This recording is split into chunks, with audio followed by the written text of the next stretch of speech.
Good afternoon and welcome to United TV. Today is November 1st, 2024, Friday. We have another episode right before the elections, 2024.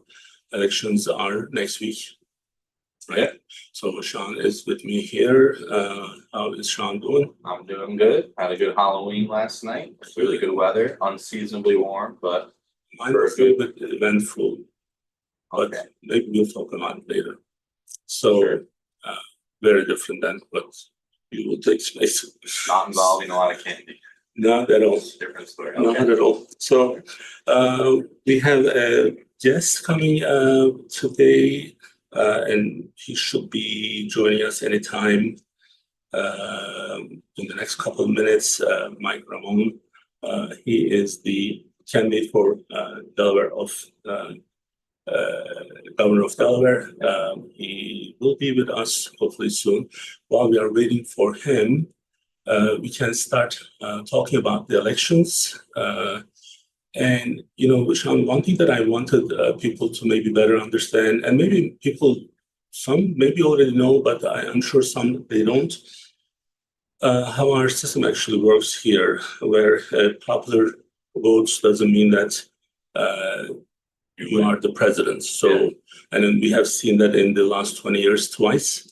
One in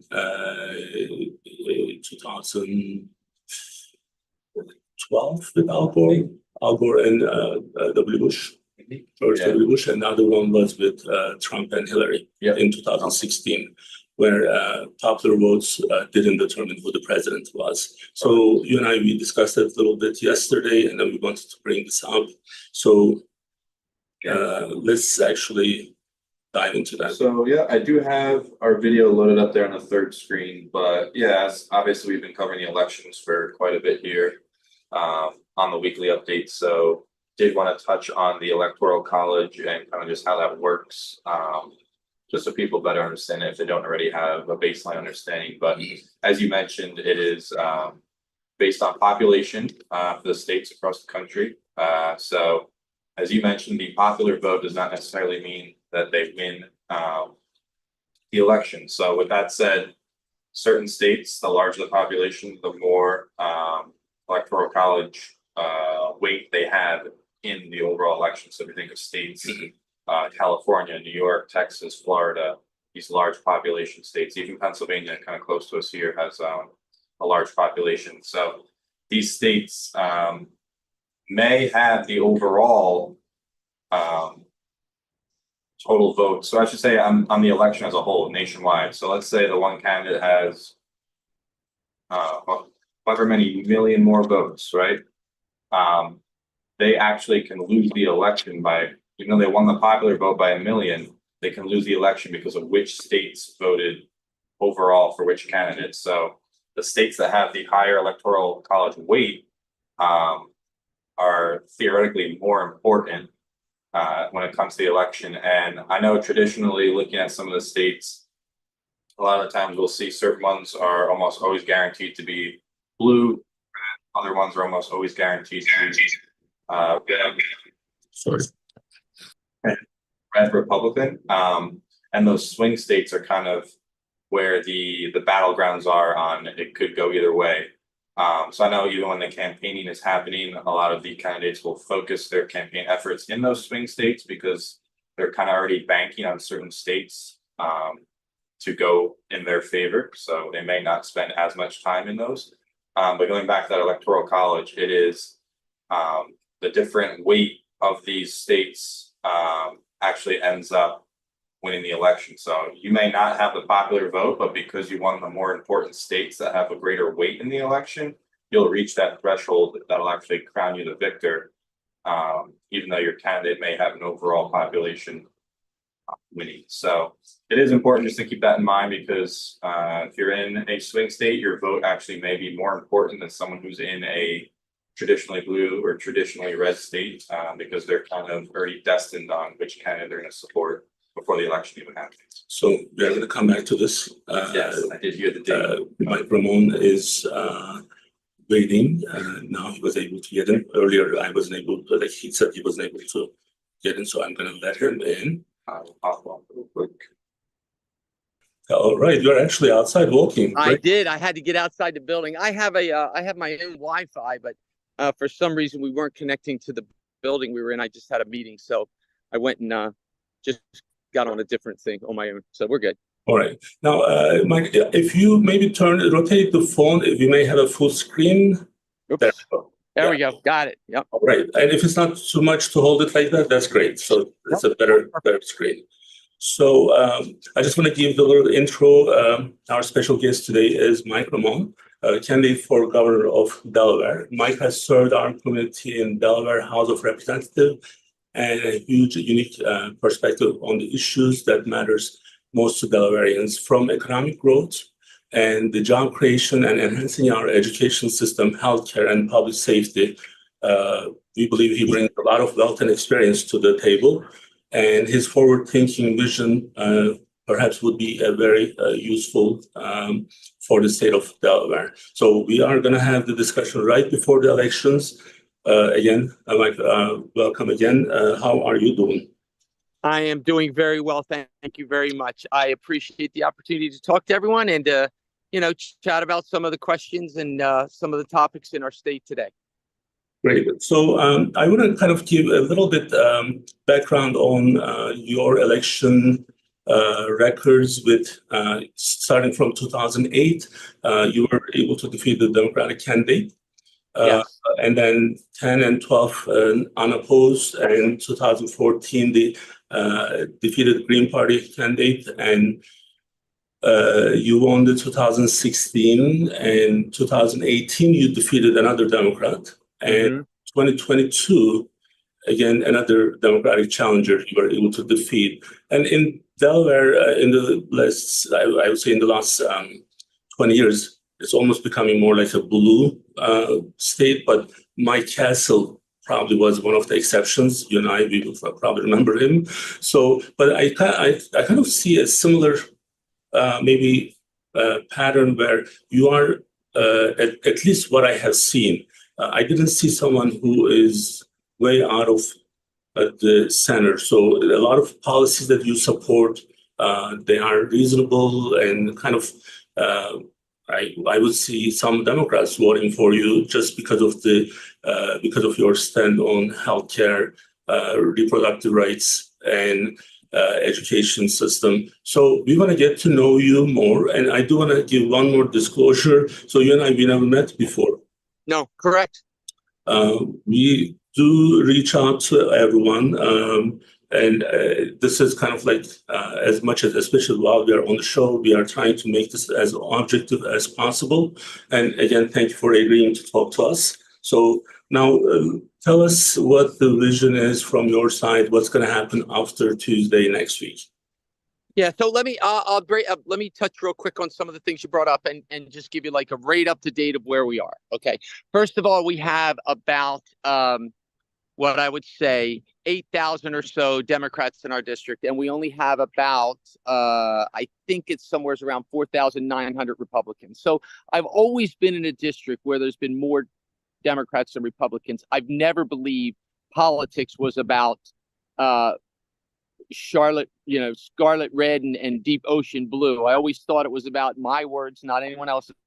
Delaware yellow. If I am a person representing people in Delaware, I need to represent them as Delawareans, not as Republicans, not as Democrats, not as independents, not even if they're not even elected. So that was always the way I felt that it was important that we did that. Now, having said that, the second part of that is, of course, I've been an entrepreneur since I was 20 years old, and now I'm 63. So I have a very strong focus towards customer service, taking care of people, trying to do everything we can do to make, what I would say is just Delaware a better place to live, raise your family, build your business, get your job.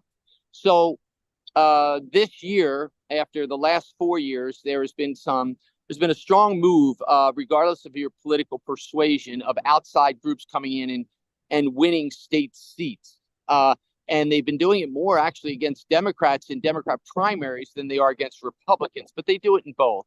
My vision was to get Delaware back out of that, get Delaware back to being a bipartisan state with bipartisan leadership, and people can discuss and talk about topics rather than trying to take a supermajority of one party or the other so that you don't have to listen to the other party. I think communication, conversation, and working together for the state as a whole has always been so much more important than the politics. So having said that, I'm 63.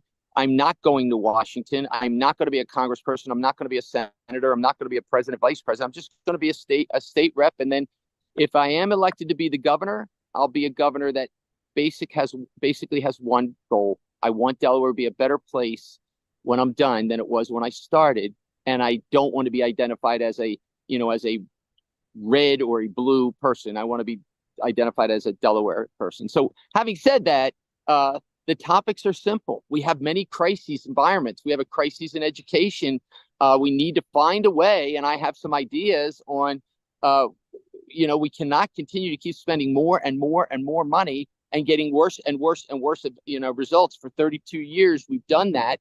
And every time we put more money on, I call the money the Band-Aids, the problems get worse. We aren't stopping the bleeding. We need to yank all the Band-Aids off, reconfigure the way we do education, prioritize the teacher in the classroom and the principal in the school, and most importantly, stop social promotion and stop this silly testing and focus on education and children. And we've lost sight of that. Healthcare, same concept. We can't sit here and micromanage healthcare with the government with these silly bills that are going to end up jeopardizing our corporate status. Nonprofits are nonprofits, and they run as businesses in a nonprofit environment. The last person telling them what they should be doing and not doing as far as financial is probably the government, because we're the last one to speak. I do believe we've had no consideration for the people in our community as far as taxes. We have the highest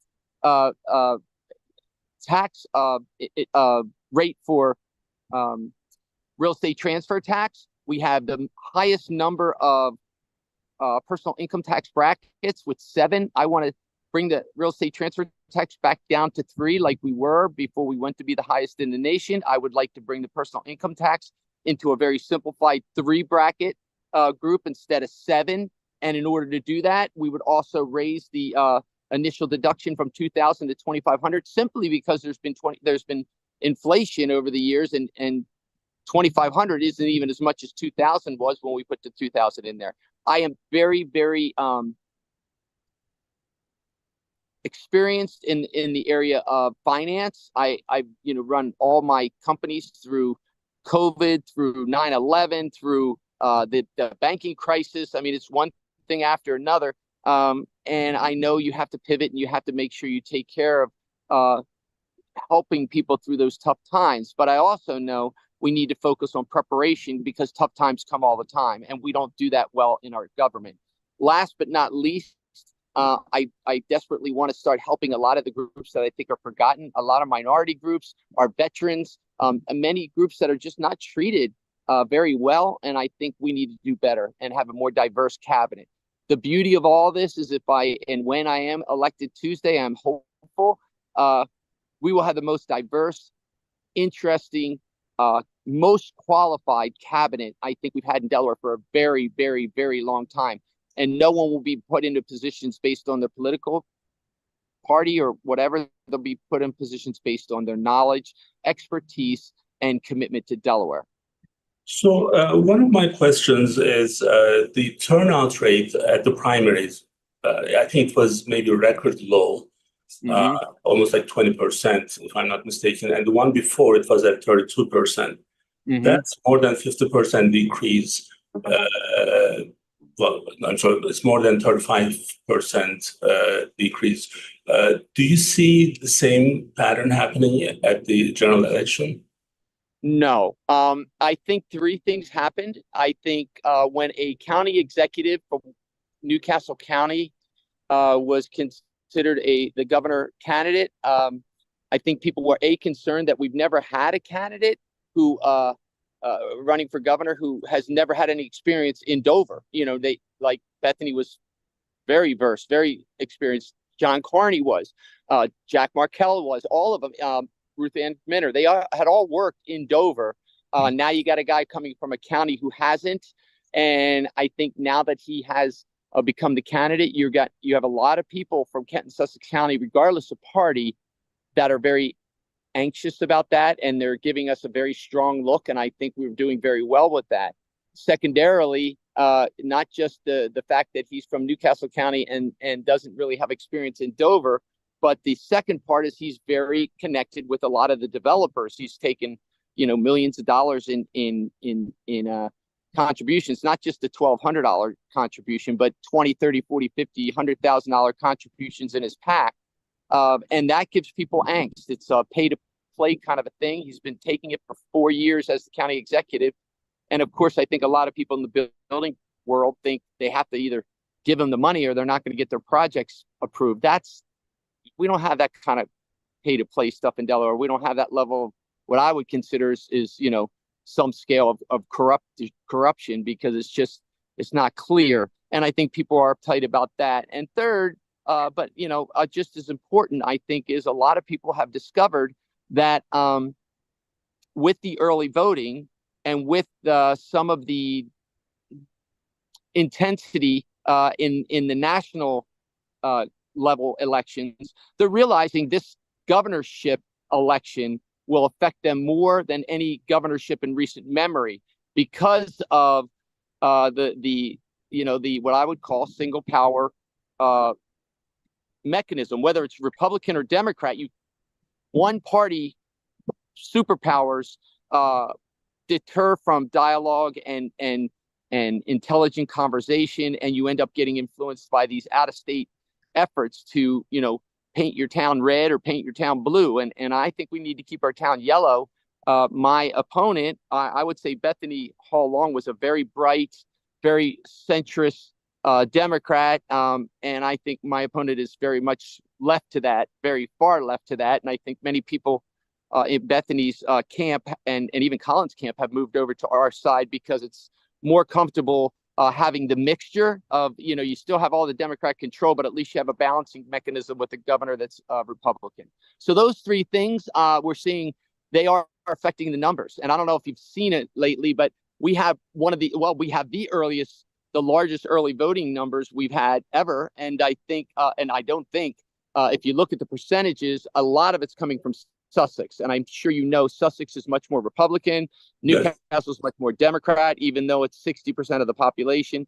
And Kent's kind of a little bit mixed, but probably more Republican.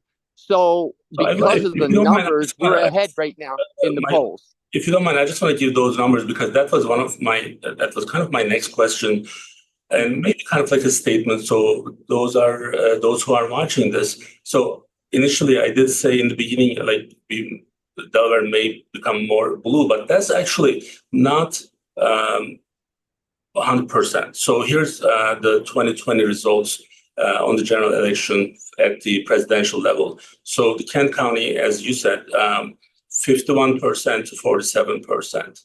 So now the climate at that time was different than today, and this can actually turn other way around easily. So Sussex is 43.8% versus 55% with Republicans, and that may again become a little bit stronger. The challenge is going to be probably in the Newcastle County, and that's 67 to 31. And as I was kind of prepping for this session last night,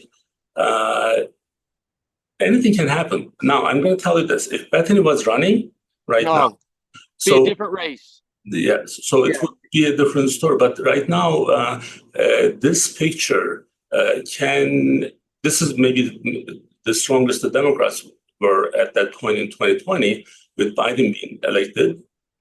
But now that's not the case. So, and then, as you mentioned, maybe the candidate right now from the Democrat side is not the most qualified person, perhaps. And now anything can happen. So I wouldn't be shocked if we have a Republican governor. I'm just saying that on the record, so then I can tell you I told you so. I see it coming. I'm out everywhere. I go, not because I'm working so hard, but because I love meeting people, listening to people, and really hearing they always say, what are you going to do on day one if you get elected? I've already begun day one. I'm listening to people. I'm taking notes of what we can do better, where we need effort, where we need attention. And that's just as a human. That's not necessarily as a governor or an elected person. You just want to help people. But two things that I think are very, very important in your thinking also. Please remember, there's a large percentage, and even larger than you would have thought, because Matt Meyer was actually pushing really hard to get a lot of Republicans to switch to be Democrats that were in the county to vote for him. And many were afraid not to, because, again, they were afraid maybe their plans and their projects wouldn't be approved. So what ended up happening was, a lot of those people that actually switched and then voted for him, then when they realized I was running and they had another option, because I think many of them thought I wouldn't be able to beat the primary opponents I had down south, because traditionally Republican Party doesn't bring in centrists. But when we did that, a lot of these people now, even though they're still registered Democrats, are being supporters of us. The other thing that I think is a very big play that I don't think anyone's realizing is Joe Biden and Beau Biden have been on the ticket, one or the other or both, for a very long time. Not only are they not on this ticket, obviously Beau passed, God bless him, but Joe is not on the ticket. But there is some animosity in the Democrat Party that some feel he did not. The outcome wasn't his choice. He did not. Many would suggest that he would still want to be running, and has a level of frustration with the way that came down and the result of it coming down. And I think there's a lot of Delawareans who are frustrated about that also. So it's just that. If I may just interrupt you on that, because today you are stealing my questions. So now if I'm understanding you correctly, you are making the reference to the issue with the late decision on not running for the presidential race from Biden's side. And actually, last week, Mike Katz was my guest, and I asked him the question. And personally, I believe making that decision so late and not to let other people get into the race was a huge problem. I would agree. So that's what you are referring to, right? So that's yes, exactly. I think he was. I think many are suggesting he believes he had a mixture of medicine at that debate, and it clouded his judgment and so forth. But he does not feel that he could not still have run for president. And regardless, the reality isn't as effective of the outcome as the perception. And I truly believe the perception is a lot of people perceive they wanted him out because they thought he couldn't win. And now they got this situation. And I think that's just a little frustrating to a lot of Delaware Biden people who have always supported him. I've been in yards with a Ramone sign and a Biden sign for years in my district, or I would have never won. And, many of those people are frustrated, very frustrated. Okay. So I think that it's just a different dynamic. And I think it's a perfect dynamic for the Republicans to have a chance at having a realistic, centrist, electable candidate in an environment that there's a lot of toxicity on the Democrat side. I don't know that one of the candidates coming out of that election would have had any of that. I think she would have been wonderful and everything would have been fine. I just think, when you have $5.7 million to paint somebody like something terrible, you do that. And he had to do that to win his county executive seat. He's now done it to take out his primary opponents. And now that it's so close and there's some polling saying that we're ahead, he's now unloading it on me. And that's fine. If that's the way he has to win, that's what it is. But one other thing, Mike, I would like to kind of ask your opinion and what your position on this. To me, people are going to run for these. Someone is going to win. But I think the changes people can make and what motivations they have, and whether or not their loyalty is to the state versus if it's to someone else, that's a concern. And I'm sure you were following. I was before the primaries. I was on the Bethany camp actively, and one of my issues was, hey, when you go after the legal system and kind of following the tailgate of someone from New York, giving you 1 million to your PAC, and then asking you to change our unique legal system, which is kind of Delaware's niche in terms of making revenue for the state, and also making our system much stronger and more relevant. And when you go after that, I mean, not you, but when the person goes after that, that is my biggest concern today. Because that system is really important. So what is your take on that? You're a very, very valid concern. I was actually in the House when we were doing the bill and talking about the discussion of this, and all because one person with an enormous amount of money didn't like the outcome. They're putting up billboards and everything they can to hurt us. And unfortunately, I don't know why they selected Bethany, but somehow Bethany ended up being their target. But it was actually, they raised another $250,000. So they put $1,250,000 in the campaign, where I think 75 to 85% of the money went in 100% attacking Bethany, and then the rest went in either polls or doing ads that were positive for Matt. And then the second path that he had was Change Can't Wait. That PAC was open the day after or a couple days after he got sworn in as county executive for his second term. And so that he didn't have to take campaign contributions to his Newcastle County executive campaign because he couldn't run anymore. He opened this Meyer for Delaware, not sure if he was going to run for Congress or governor. And basically, in my opinion, people gave donations and got plans approved. I mean, you can look at it. It's a direct correlation. And it's just, I think that's corruption. But that's not for me. That's for an attorney general to decide. But my issue isn't even whether it's right or wrong. My issue is he specifically, during his primary against Bethany, criticized her, and she implied that she was not sincere, not honest, not whatever. And he's done things that are worse. Worse. He's given political favors for contributions, and then he denied it. He said he didn't, and then he said it again at the debate just a couple of days ago. And I guess Rick Jensen asked him to go on the radio today and talk about it, and he said yes. And then this morning he said no, because there's tape. We have all the tapes of what he said and what he hasn't said against both Bethany and himself. I'm not here for anger. I'm not here to spew hatred. What I'm here is I want Delaware to be a great state, and I want to be able to trust my governor. And I don't know that I could do that even if I wasn't in the race with this particular situation with my opponent. It's definitely concerning. I would suggest today, rather than going on Rick Jensen and saying, well, Ramone doesn't have any support or money, and so he's doing this because of that. So why would I come and talk? Well, I think that's an easy answer. Because you're running for governor. And if you want to be the governor, I think you should be honest and tell people what's going on. But to imply that, well, he can't beat me, so I shouldn't speak, I just think that's the wrong answer. And I do think God works in mysterious ways. So we'll see how this all reconciles, because we're doing very, very well. I mean, I've been in this state for the last 25 years, half of my life. I lived here. I never left the state. I'm one of those really loyal Delawareans. So I want the best for our state. So when any policy, any politics is attacking the system itself for the state, that's a huge concern.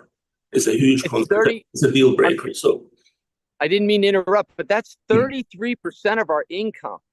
33% of our income comes from our corporate intake. That's not even counting all the lawyers and the accountants and everybody else that's in this state because of it.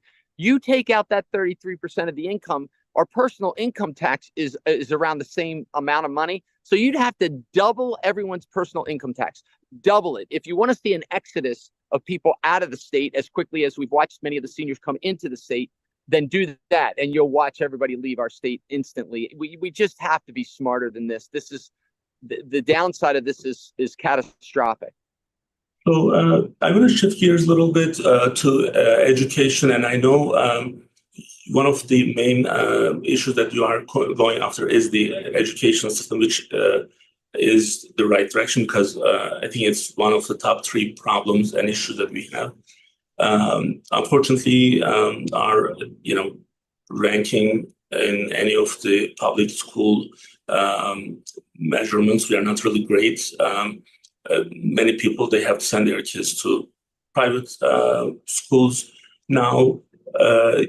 One of the things that I was reading from your tweets, that we have a good funding, high funding available for this system, but somehow outcome is not so great. What's your solution to this? So my belief is, with 19 school districts, a Secretary of Education and a Department of Education, that's not working. We have the least amount of money going into our classroom than any state in the nation, looking at our cost of living. We have less than 25 cents of every dollar of taxation we take from people, making it into the classroom for the teacher and the student. That's most are, even the next lower ones are 40 something percent. Most are up around 60, 70, 40 something cents.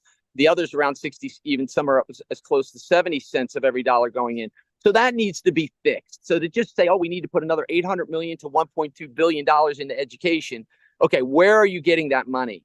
And in my world, I don't believe that I have to raise taxes and put that kind of money into education. I think we already have the money in education. We just need to refocus it and move it and consolidate buildings that have 30, 40% occupancy rates in schools. And we have other schools that are at capacity, but we're not making them larger to bring children in. If ones are working and children want to go and they're getting good results, make them larger so they can digest more children. If ones are not working and the children aren't doing well and we're getting 3 to 5% pass rate of third graders coming out of school in 2 or 3 of the schools right in the heart of Wilmington, right in the middle of Newcastle County, then maybe we should put all those children in one school, refocus the school, bring all the resources of 3 buildings that we're wasting into one building, and then all that extra money goes to teachers. I don't believe people think that way for 2 reasons. There's not very many entrepreneurial-minded worlds or persons down there, because most of them are out running their businesses. And secondarily, I mean, the elephant in the room is the teachers unions don't want that, and they've got a ton of power. That's why I didn't get their endorsement, and my opponent did. I'm not willing to say what I have to say to get an endorsement. I'm here to make Delaware better, and the only way we're going to do that is by having much, much better schools, because so many companies, so many businesses, so many people leave our state because our schools are so poor. That has to be project number one. Then make it more business friendly, then figure out what we need to do to make our medical coverage and our medical environment, and work with our hospitals and our pharmaceuticals and our insurance companies to make healthcare affordable, and start training healthy lifestyles as opposed to always just worrying about sick care. There's A, B, and C, and I think they need to be done probably in that first 90 days to get a vision and a path forward on how it's going to work, and bring the team together for each crisis reconciliation group to get together. And I think, you look at somebody like a Bethany, you look at I could go through, I shouldn't say names, but I can go through, there's some very qualified people out there to really help fix these things if they're empowered to fix them, and they're not having to, dovetail around because certain people gave certain donations or endorsed certain things. I don't have those restrictions. I just have the desire and ability to bring people in from all parties with great resumes to make Delaware really, really strong again. So again, another topic that's on the healthcare, as you mentioned, one of the things that I was kind of surprised that you actually vote no for HB 350, and it has some issues, but overall, I personally thought it was going to be another way of maybe controlling the healthcare expenditure. What are the issues that you saw on that bill that was problematic? That's a great question, and it's actually there's 2 different points. The first point is the government, the the governor's office decided that, our benefits do forward commitment to all the retirees in the state, both already retired, currently working, will be retired, and future working and will be retiring, was just ballooning. It was up to like 8 billion or maybe even 9 billion. So it was growing faster than we were putting money towards it.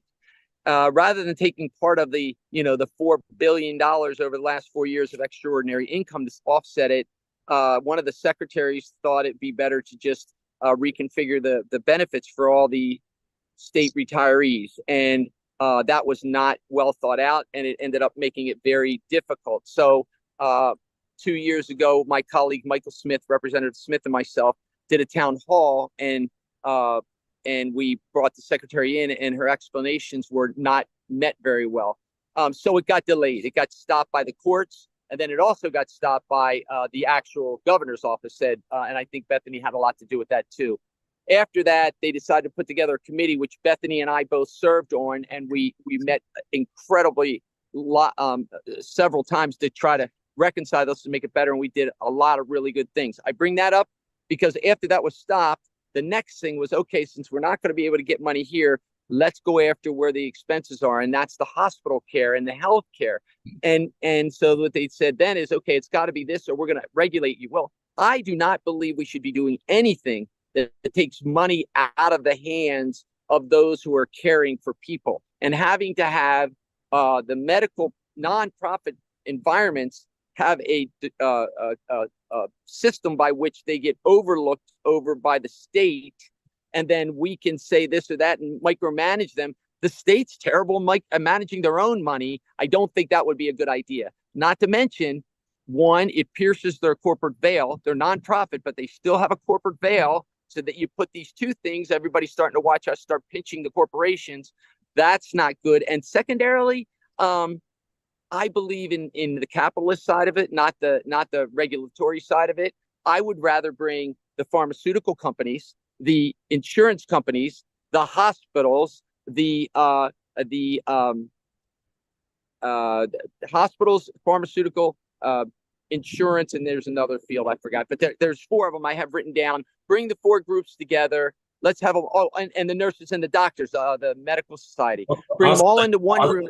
The medical society is not doing a really good job here in Delaware, but you can include United Medical ACO. We would be part of that. That's a better, very good point. Yes, and honestly, who was helping me with this is Bethany. She's the one who knows how to try to get to the right solution the right way. So my only point is, problem resolution is done one way in politics, because unfortunately many times a politician is then doing what they need to do to go to the next position and the next position and the next position, and whether somebody's motivated to go to Washington or not, it does affect their decisions. I've got no motivations on going anywhere. I don't really mind upsetting anyone, as long as we get a fair path forward, that everybody gives a little bit and everybody's part of a solution. That's my style of management. And I think with the medical costs and the style by which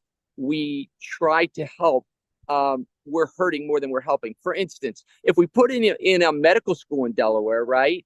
Okay, well, we can go put money up and put a whole new medical school in. Okay, now you're going to get the current higher education environments upset.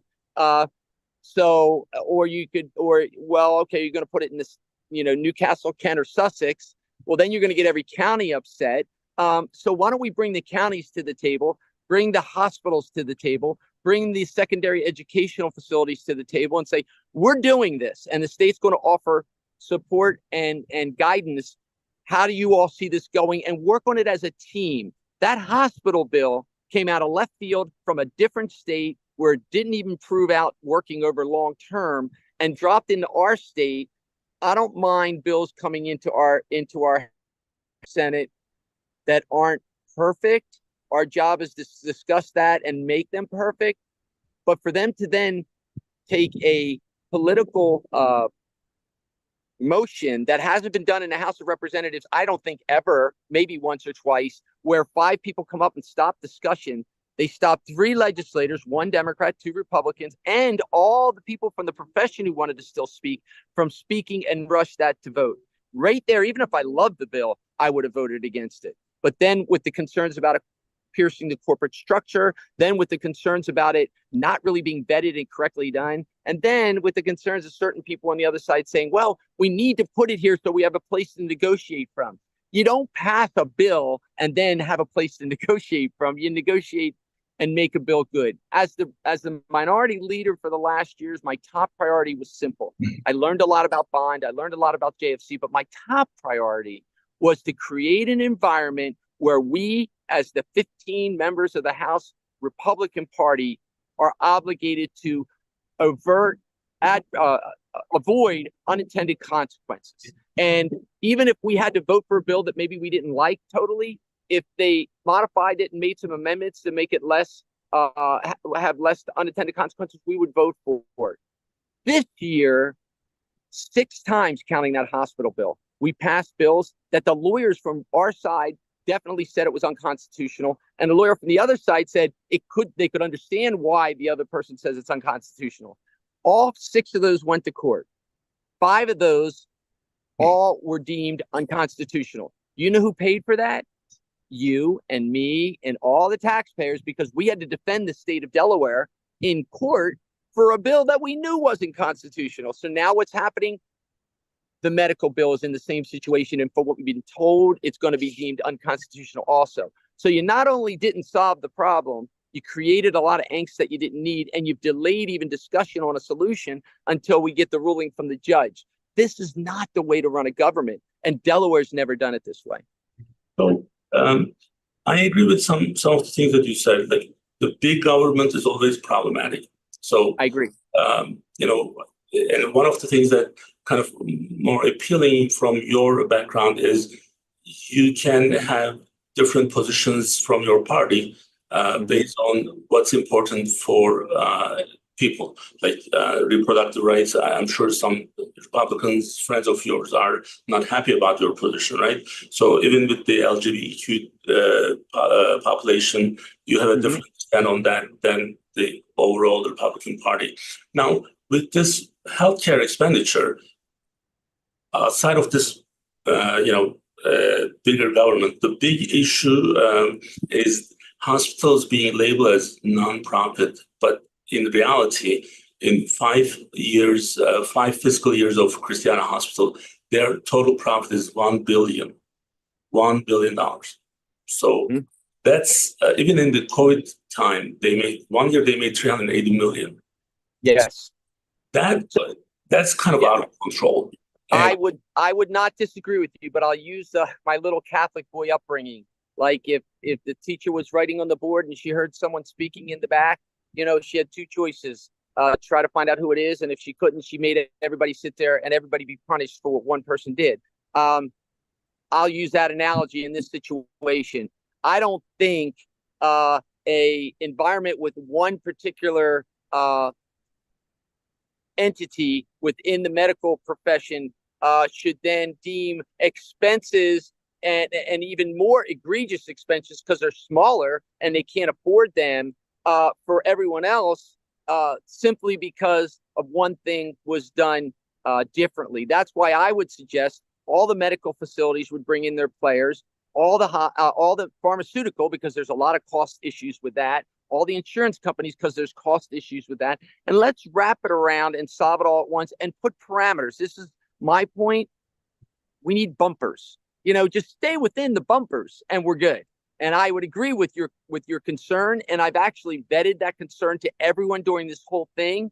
But all I continue to say, but this is not the right way to get the solution. You don't just have a pre-made bill that you push down everybody's throat and you kind of go through the shenanigans. And they created so much animosity and so much stress and so much vigor. We all easily could have agreed on maybe a potential issue. And I even think the one entity that you mentioned were even in agreement and saying, yeah, we can do this differently. But we didn't even go there. And I just think we could have done a better job. Yeah, I hear you. Well, Thank you for joining us. I know this was kind of like the last minute and you are busy campaigning and taking time. And also kind of, I think for people to see, you are really not sitting in your office, you are campaigning. So that's important. Oh, yeah. Yeah, So, we're out and about. So I and- actually, to tell you, I was at Delaware State talking to an entrepreneurial class about business as a mentor and that kind of a thing. And unfortunately, I guess when the class was over, my access to their Wi-Fi didn't work anymore, so I had to get outside, which is why I was a little late. I apologize for that. But yeah, I just love people. I love helping people, and I'm hopeful. This is just going to be a different governor. It's going to be different than what we've had. We'll see if it works for 4 years. Maybe we do it for 8. If it doesn't, they'll throw me out. But I'll do my best. Well, thank you again. I wish you the best luck on Tuesday, and Thank you. we'll keep in touch with you. And again, thanks. And I will say in closing, I really appreciate the opportunity, and your guidance and your knowledge is well known. And I would really welcome that as part of my team of people who would be ready to pick up the phone instantly to give me guidance, because I'm not going to be the smartest guy in the room, but I surely should be the wisest and get smart people around me so we do good things. We appreciate that. Thank you so much again. Thank you. Thank you. All right. Bye-bye now. Bye-bye. All right. So Mike Ramone was with us. It's clear that he has a commitment to bring positive change and growth to Delaware if he's given the opportunity. So this is not it's not a game, it's important. So what we do, who we vote for, everyone needs to kind of think very carefully. Hopefully this conversation provided those who are watching this his vision, his goals, and what his plans are for state of Delaware. So I'm sure he'll be back at some point. He also is the minority leader in the House, so that's also important. Well, so Sean, what was your So my take on that, I think it was nice to have different viewpoints brought about. I think it's interesting hearing some of the concerns coming from, like you're saying, in the House minority populations that maybe don't necessarily always have the upper hand. So there is a lot of, I guess you could say, like media, compromise with getting to the bottom of a lot of issues. But I think, like you were saying, the approach to get to these, is the key part of that journey. So, we all know that the end goal, we want something to change. That's the whole point of the legislation. But I think the approach going to get there is what he was kind of putting his emphasis on, that there's a right way to do it, being able to hear both sides of the table, or, even not even just a two-sided table, but hearing all parts from all different directions. I think is kind of what he was putting emphasis on there. And I think him having that realistic approach, and then also pointing out it's not solely important on who wins, but also who doesn't win. So I think what he was saying too on the other side, on who he's running against, some of the potential issues that could happen if one person is elected and the other one isn't. So I think obviously each candidate brings their own pros and cons. Again, when it comes to elections, not sure if every voter does necessarily go out and do their necessary research. I know a lot of people vote for their party regardless of who the nominee is at that time because they're loyal to the party.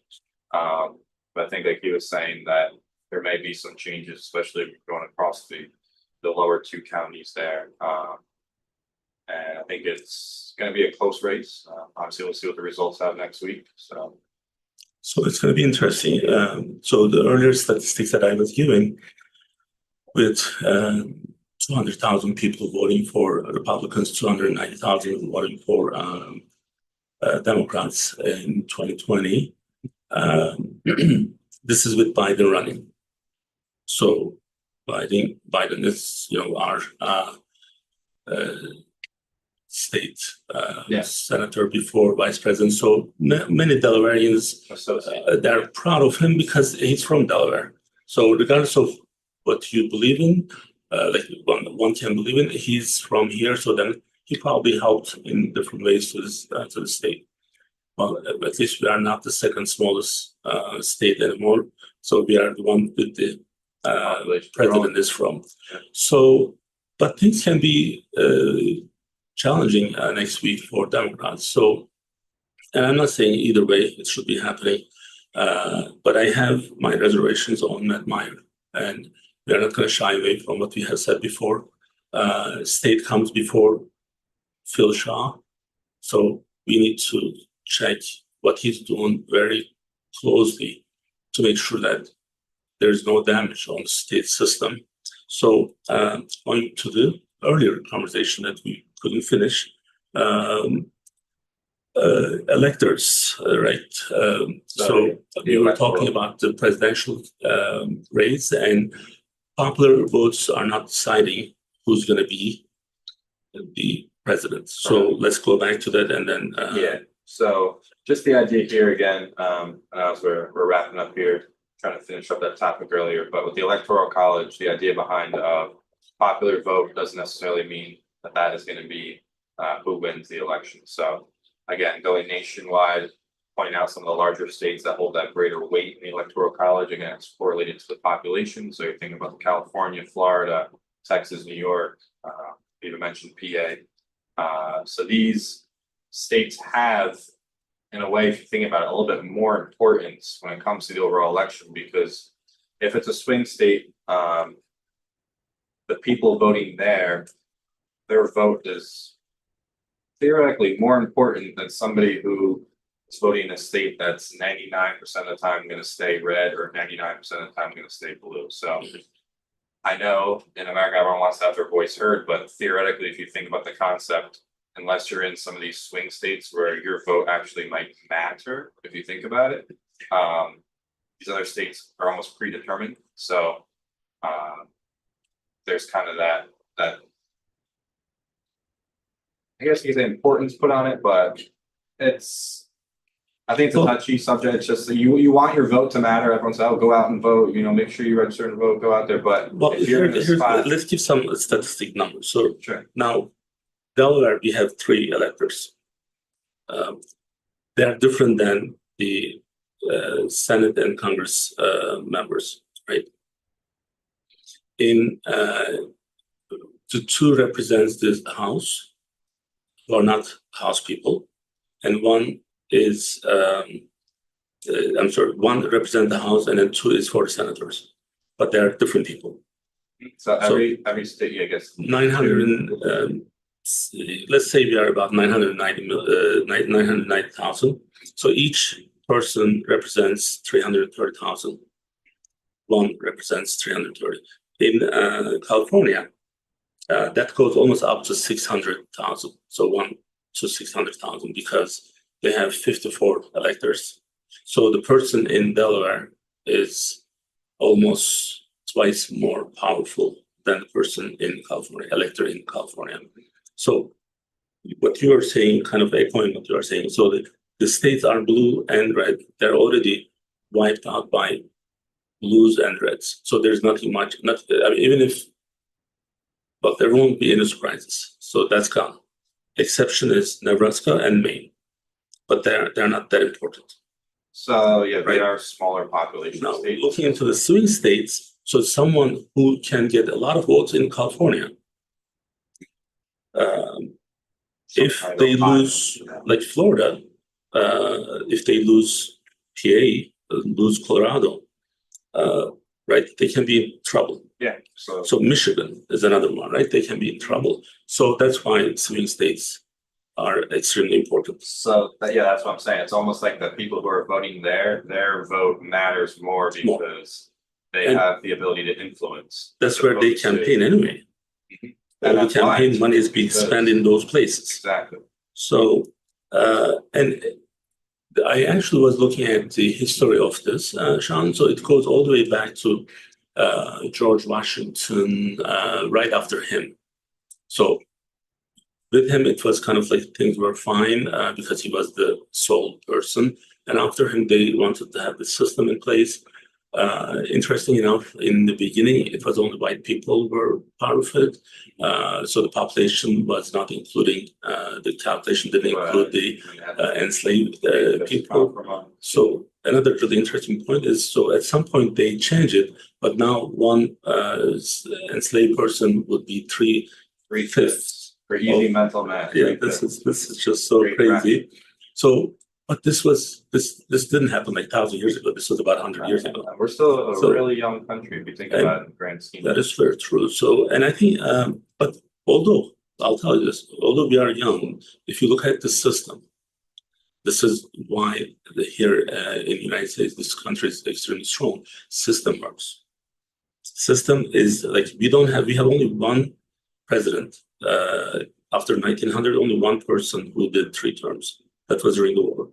Right. Everyone follows their 2 years, 2 terms. So in other countries, things are different. So that's how our system actually is so kind of structured, and the foundation is so strong. So then sometimes who the president is, it doesn't matter that much. Yeah. Plus the government, the way it's set up with the 3 branches, having those checks and balances where not one branch will become too powerful. So obviously legislative, executive, and judicial kind of all working together where not one of those 3 can seize total control. They have to be balanced out with the other branches of power. Right. So, every 4 years this is being discussed. So some people say that, hey, this is not fair. Some is saying that, yeah, it's fair, it worked for me for this time. Right. So, but the main motivation behind this is to kind of keep the system in place and stability of someone just taking over 1 year is not able to make all these changes on their own. So this is kind of making things more balanced. And I think it works. Some people may disagree with this, but I kind of see that why it's important for countries like us at the federal system. You have to have something in place to make sure that everyone is kind of voicing out their opinion. Every state matters in a way. Right. Too. Plus, I think a good thing is that there's still a lot of power given to the individual states. So it's not like this one overarching, here's the way it's going to be. States still have their own voice on how they want to govern themselves. Yeah. So next week is going to be Interesting. kind of different, interesting. So we'll see how everything goes. Whatever happens, we wish the best for state level, federal level. So this country is important. This state is important. So we want people who are going to be part of this administration. We want them to do their best for the country and for the states that we live in. So I wish everyone best luck, and hopefully we'll have a better tomorrow after next Tuesday. Sure. Sean, thank you for joining me.